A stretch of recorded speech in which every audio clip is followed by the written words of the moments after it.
The enigmatic birth chart of living legend Stevie Nicks. Stevie had Aries on the ascendant, which makes a lot of sense because they're known for having a youthful spirit that never ages.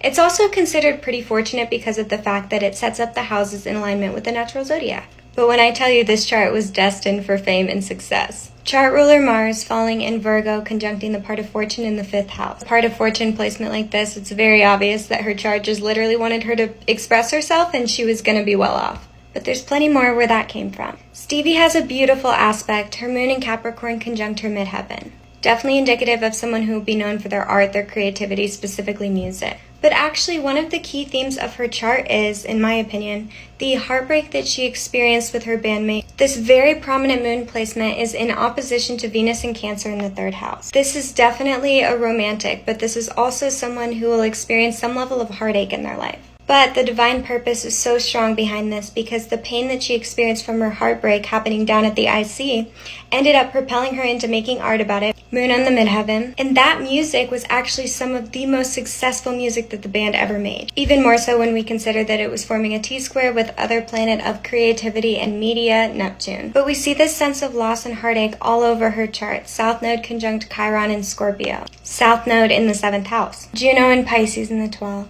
Neptune in Libra conjunct her vertex squaring both the moon and Venus. The heartache here is really strong. If I had this chart in a client reading, I would ask about the big heartbreak of their life and how it's impacting them today. Pluto and Saturn bending her nodes from the 4th and 5th house, she was very, very sensitive and likely felt a little bit afraid of fame at times. She probably felt intimidated and maybe very alone and alienated through becoming famous, and also likely made her feel that it exposed her to some scary people and that she would have preferred to be alone. I think this led into isolation later on. But she was quite literally a creative genius. Actually, just a genius in general. Our girl is smart.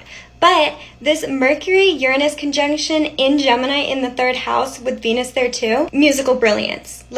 She needed to be doing this. This conjunction opposing Jupiter, good luck lying to her. She would see right through anything. This is also very psychic placement. Neptune aspecting both luminaries. This is the ethereal goddess energy we feel from her. Still, at the same time, it's hard to develop a self-concept underneath this aspect. Stevie is a legendary goddess with a birth chart to match.